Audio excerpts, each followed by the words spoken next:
मैं परमेश्वर का धन्यवाद देता हूँ। नवंबर 21 तारीख शनिवार सुबह प्रभु के चरणों में आने के लिए प्रभु ने हमें मदद किया। इस सप्ताह भर प्रभु ने हमें संभाला।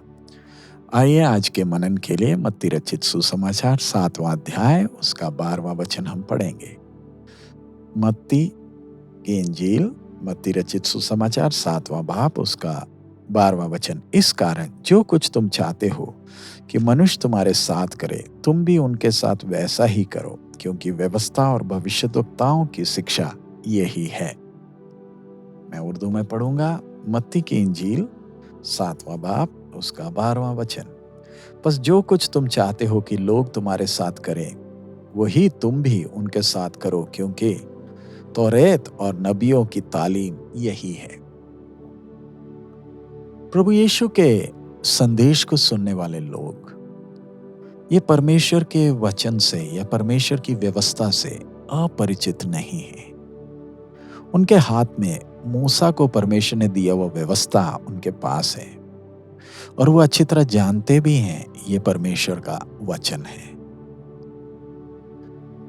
लेकिन जिस उद्देश्य से ये व्यवस्था पवित्र परमेश्वर ने लोगों को दिया था, वो उनके जीवन में वो उद्देश्य पूरा नहीं हो रहा है। वो उनके लिए सिर्फ एक रिवाज बना हुआ है और वो सिर्फ उसको बाहरी तौर पर करते थे।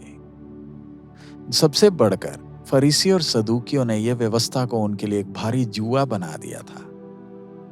लेकिन अभी इस वक्त जिसने व्यवस्था दी थी, वो खुद उन्हें सिखा रहा है कि व्यवस्था के पीछे किस उद्देश्य से दिया गया था, व्यवस्था का सार क्या है, ताकि लोग उसको समझें और फिर उसका आनंद उठाएं और फिर उसको उसके अनुसार चल सकें।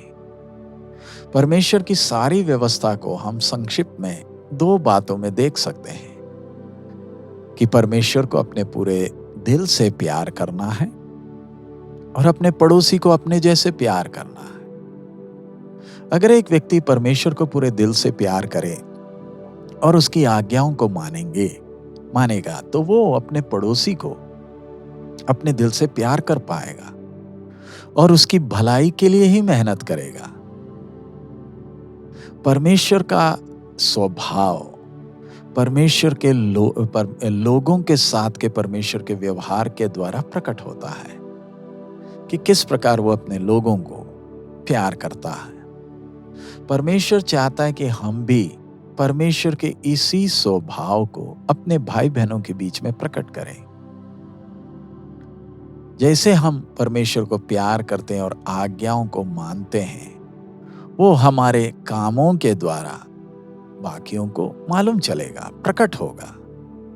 जब परमेश्वर ने मूसा को व्यवस्था दी थी, तब परमेश्वर ने लेवी 19:18 में साफ कहा था, मैं यहोवा हूं, तो अपने पड़ोसी को अपने समान प्यार करना है। परमेश्वर के चुने हुए लोगों का जिम्मेवारी था कि जब उनके आसपास इर्द गिर्द इतने जातियां रहते हैं, उनके बीच में प्रकाश का काम करें, ताकि वो लोग भी सच्चे परमेश्वर के स्वभाव को जाने, जो पाप से नफरत करता है लेकिन पापियों को प्यार करता है।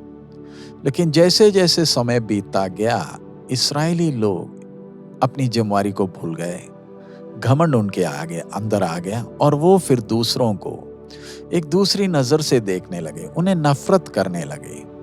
और इस सोच को हम इस्राएलियों का सामरियों के साथ के व्यवहार में साफ साफ देख सकते हैं। इसलिए प्रभु यीशु मसीह लोगों को सिखा रहा, वो अच्छे सामरी के बारे में वो दृष्टांत सिखाया कि कैसे उनका सही पड़ोसी कौन है कर सिखाया।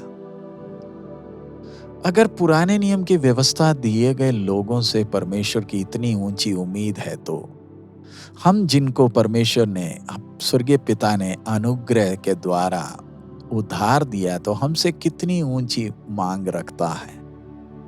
हमारा इस पृथ्वी पर का जीवन हमारे आनंद के लिए नहीं है, लेकिन परमेश्वर ने यह जीवन इसलिए दिया है ताकि हम स्वर्गीय पिता का प्यार, परमेश्वर जो पाप को नफरत करता है, उस परमेश्वर का प्यार दूसरों के प्रति हम दिखाएं। यही हमारा जिम्मेवारी है। अगर एक व्यक्ति के जीवन में पाप का नियंत्रण है तो वो अपने सुख को ही सोचेगा, वो दूसरों की चिंता नहीं करता है। लेकिन एक परमेश्वर का जन, उसके अंदर मसीह का वो मन होने के कारण वो दूसरों की सेवा करेगा। जवाब में वो कुछ नहीं चाहेगा। एक परमेश्वर का जन को सही खुशी कब मिलती है? जब वो दूसरों की सेवा करता है, दूसरों को प्यार करता है, दूसरों को अपना समझकर उनकी सेवा करता है।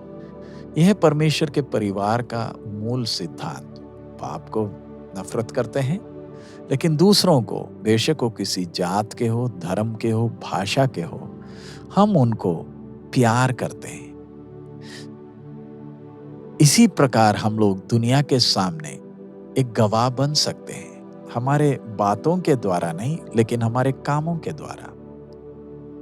इन दिनों में हमारे काम उस दिव्य सत्य को प्रकट करने पाए।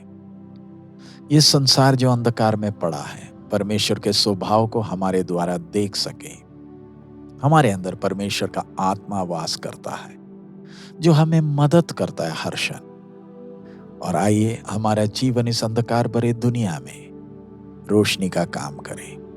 परमेश्वर हमें इस काम में मदद करें कि हम सच्चे मन से दूसरों की सेवा कर सकें और प्रभु का नाम हमारे जीवन के द्वारा ऊंचा हो सके। आइए हम प्रार्थना करें। हमारे अनुग्रहकारी पिता, सच्चे समय के लिए धन्यवाद, आपके वचन के लिए धन्यवाद जो आपने हमें दिया है। बाप, हमारा जीवन दूसरों के लिए तसल्ली का कारण हो। पूरे तन मन से आपको प्यार करने के लिए, आपकी आज्ञाओं को मानते हुए आपके पीछे चलने के लिए मदद कर। और प्रभु, हमारा जीवन हमारे पड़ोसियों के सामने, हमारे मित्रों के सामने, हमारे दुश्मनों के सामने तसल्ली का कारण हो सके। आपकी आशीष मांगते हैं, सब महिमा आप ही को देते हैं। आपकी आत्मा हमें बलवंत करने के लिए हमारे साथ है, इसलिए धन्यवाद हो। यीशु मसीह के मधुर नाम से मांगते हैं, आमीन। प्रभु हम सबको आशीषित करें, प्रभु को पूरे तन मन से प्यार करने के लिए और दूसरों को अपना समझकर प्यार और सेवा करने के लिए प्रभु हमें मदद करें। हमारा प्रभु अति शीघ्र आ रहा है। मारानाथा।